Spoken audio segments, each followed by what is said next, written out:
সুপ্রিয় দর্শক, ভিডিওতে ক্লিক করার জন্য আপনাকে অসংখ্য ধন্যবাদ এবং রবি বাংলা তথ্য চ্যানেলে আপনাকে স্বাগত। দর্শক, আপনারা যারা বার্ধক্য ভাতা আবেদন করে রেখেছেন অথচ এখনও টাকা পাননি, ৩-৪ বছর হয়ে গেল আপনারা এখনও টাকা পাচ্ছেন না। অনেকে এমন রয়েছেন, কেউ ৩ বার আবেদন করেছেন, কেউ 4 বার আবেদন করেছেন, কেউ 5 বার আবেদন করেছেন। তো আবেদন করার 2 থেকে 3 বছর হয়ে গেছে, অথচ আপনাদের এখনও টাকা আপনারা পাননি। দুয়ারে সরকার প্রোগ্রাম যে বসেছিল সেখানে আপনারা আবার নতুন করে আবেদন করতে গেছেন। তো সেখান থেকে আপনাদের জানিয়ে দেওয়া হয়েছে যে আপনাদের নাম ইনক্লুড হয়ে রয়েছে, টাকা পেলেই আপনাদের টাকা ঢুকবে। এরকম আপনারা যারা রয়েছেন তাদের জন্য কিন্তু নতুন একটি ফর্ম দেওয়া হলো। এই ফর্মটা অবশ্যই আপনাদের ফিল আপ করে জমা করতে হবে। যদি আপনারা এই ফর্ম ফিল আপ করে জমা না করেন তাহলে কিন্তু আপনারা টাকা পাবেন না। আর এই ফর্ম যদি আপনারা ফিল আপ করে জমা করেন তাহলে জানুয়ারি মাস থেকেই কিন্তু আপনাদের টাকা দেওয়া হবে। আবারও বলছি, যারা অনেকবার আবেদন করেছেন বার্ধক্য ভাতার জন্য, এখনও বার্ধক্য ভাতার টাকা পাননি, 2-3 বছর হয়ে গেল, তাদের জন্য কিন্তু এই ফর্ম নিয়ে ফিল আপ করে কিন্তু জমা করতে হবে। তাহলেই আপনারা জানুয়ারি মাস থেকে টাকা পাবেন। তো আপনারা এই ফর্ম কোথায় পাবেন, কিভাবে ফিল আপ করবেন, কোথায় জমা করবেন, সমস্ত আলোচনা আজকে ভিডিওতে করে দেওয়া হবে এবং কিভাবে ফর্মটা ফিল আপ করবেন পুঙ্খানুপুঙ্খ দেখিয়ে দেওয়া হবে। কাজেই আপনারা ভিডিওটিকে প্রথম থেকে শেষ পর্যন্ত দেখবেন এবং এই চ্যানেলে যদি আপনি নতুন দর্শক হয়ে থাকেন তাহলে পরবর্তী ভিডিওর আপডেট সবার আগে পাওয়ার জন্য চ্যানেলটিকে সাবস্ক্রাইব করে দিয়ে পাশে থাকা বেল আইকনটি প্রেস করে নোটিফিকেশন অল করে রাখবেন। তো দর্শক, আপনারা স্ক্রিনে দেখতে পাচ্ছেন এই ফর্মটাই কিন্তু আপনাকে সংগ্রহ করে ফিল আপ করতে হবে। এখানে দেখুন উপরে লেখা রয়েছে এনএসএপি স্পেশাল ফিজিক্যাল ভেরিফিকেশন 2024, অর্থাৎ আপনাদের ফিজিক্যাল ভেরিফিকেশন করার জন্যই কিন্তু এই ফর্মটি। তো এই ফর্মটি আপনারা কিভাবে ফিল আপ করবেন দেখুন, দেখিয়ে দিচ্ছি। এখানে প্রথম যে ঘর দুটো রয়েছে এই ঘর দুটোতে আপনাকে কিছু লিখতে হবে না। এখানে দেখুন গ্রাম লেখা রয়েছে, আপনার গ্রামের নাম এই জায়গায় বসাবেন। গ্রাম পঞ্চায়েত লেখা রয়েছে, পাশের এই বক্সে গ্রাম পঞ্চায়েতের নাম লিখবেন।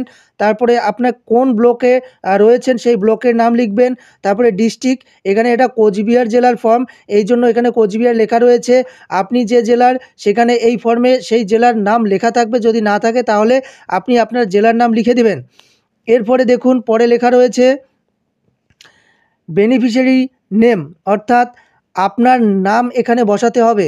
তারপরে এখানে সেক্স, আপনি যদি পুরুষ হন তাহলে এম লিখবেন, আর যদি মহিলা হয়ে থাকেন তাহলে এফ লিখবেন।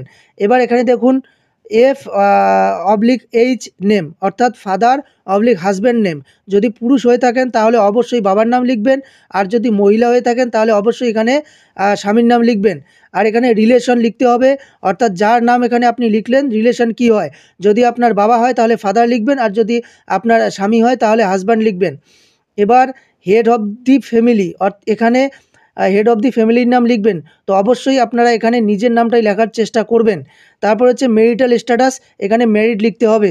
এবার দেখুন এখানে সোশ্যাল গ্রুপ রয়েছে আর AHL রয়েছে, এই দুটো আপনার জানা থাকবে না, এটা আপনাকে গ্রাম পঞ্চায়েত অফিস থেকে সংগ্রহ করে লিখে দিতে হবে। এবার এজ, আপনার বয়স এখানে লিখবেন, নতুবা আপনার যে জন্ম তারিখ রয়েছে সেই জন্ম তারিখটা এখানে লিখে দেবেন।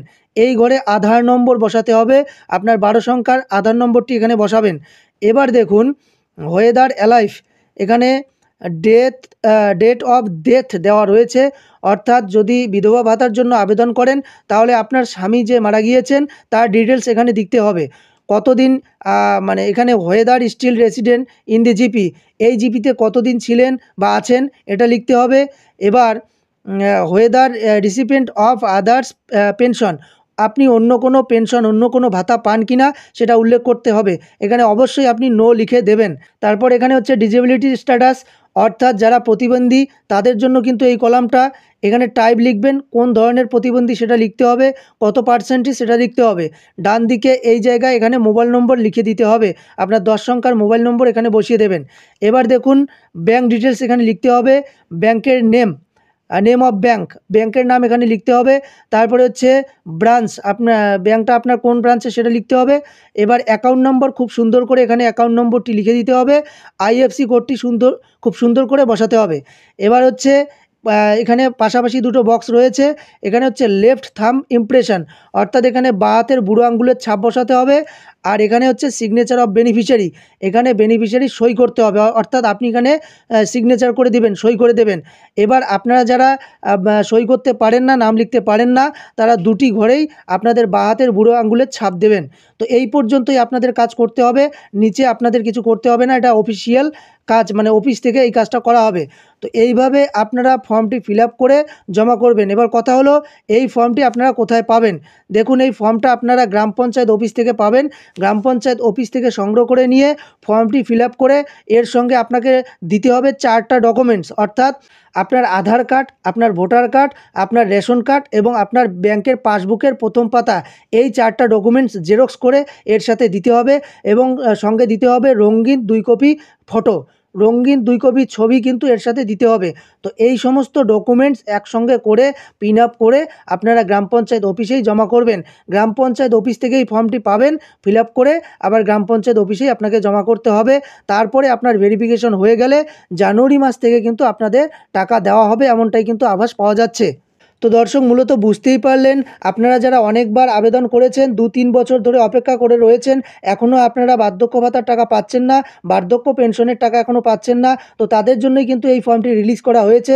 এই ফর্মটি আপনারা সংগ্রহ করে ফিল আপ করে জমা করবেন, তারপরে আপনার ভেরিফিকেশন হবে এবং যা জানা যাচ্ছে, আভাস পাওয়া যাচ্ছে, জানুয়ারি মাস থেকেই কিন্তু আপনাদের টাকা ঢোকা শুরু হবে, আপনারা জানুয়ারি মাস থেকেই টাকা পাওয়া শুরু করবেন। তো দর্শক, দেরি না করে, যারা আপনারা রয়েছেন, দেরি না করে খুব শিগগিরই ফর্মটি সংগ্রহ করে ফিল আপ করে জমা করে দিন। তো দর্শক, আজকের এই ভিডিওতে এতটুকুই জানানোর ছিল।